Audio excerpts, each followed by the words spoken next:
Stop watering yourself down, my friend. Hmm. I want to give you some of my thoughts that were inspired by the book by Amy McNee, We Need Your Art. So much good content and insights in there. I'm gleaning so much for it. So a hats off to Amy for this blog article.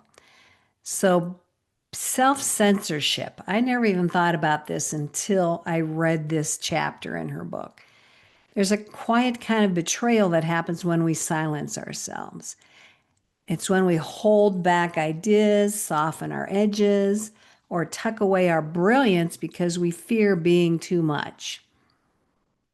So Amy McNee calls this self-censorship, and it's the act of withholding our voice, our truth, our opinions out of fear, doubt, or the desire to fit in.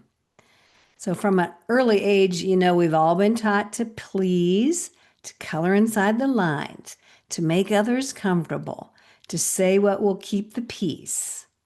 But somewhere along the way, we've learned that safety and acceptance mattered more than authenticity. And every time we watered ourselves down, or even we do now, we dilute our magic. We trade our aliveness for approval of others.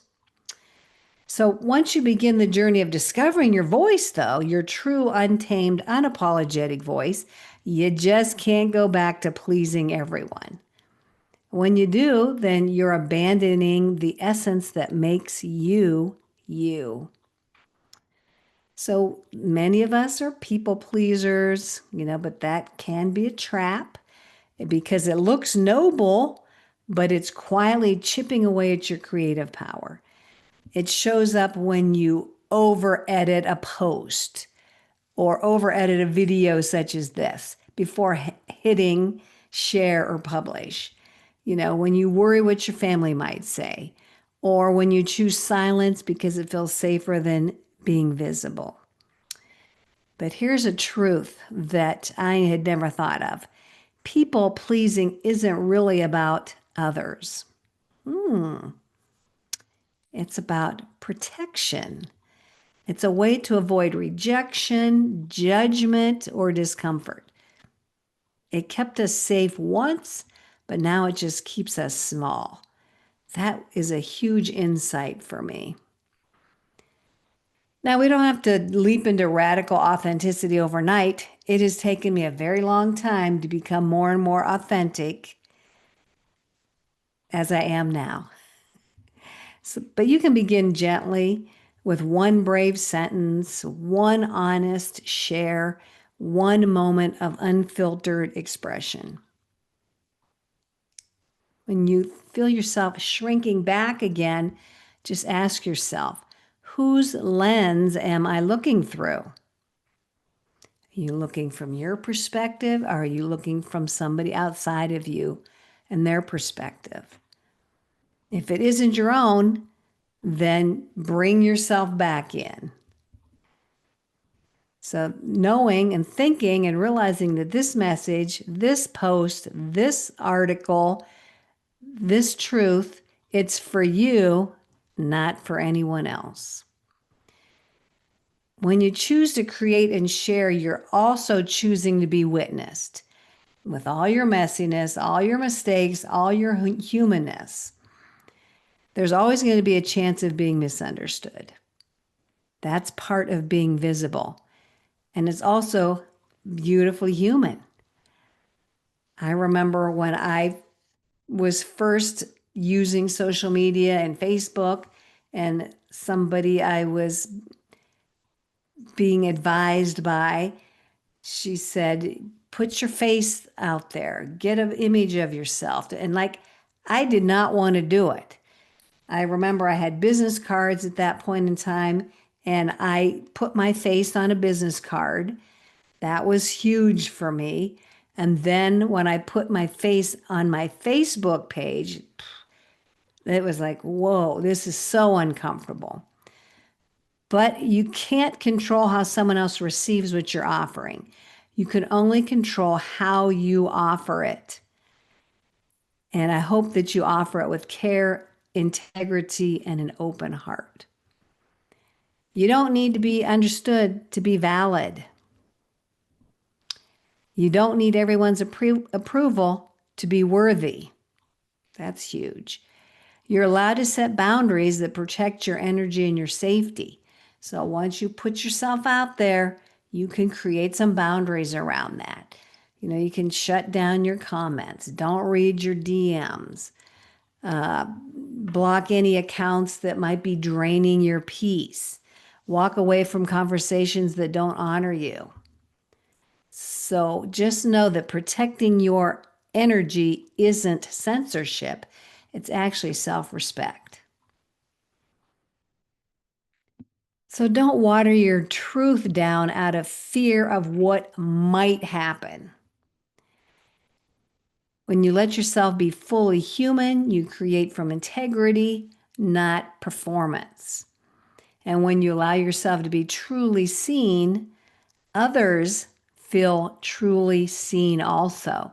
You're basically giving them permission to be authentically themselves as well. So if this message has stirred something up within you, here's a little practice to help you reclaim you and your voice. Remember a moment when you felt embarrassed or silenced, which I just shared one of mine with you. And it was from no one but me. It was only in my own mind that I felt embarrassed and not worthy of being visible. But write it out in detail, your feelings, what you feared, what you told yourself. Just do like a brain dump. Get it all out on paper so you can put some distance between yourself and whatever your thoughts were. And then destroy it.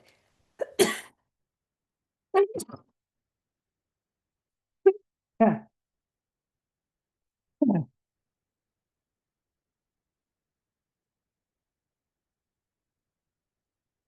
Tear it up. Burn it safely. Release it to the universe. And just remind yourself that you are safe now.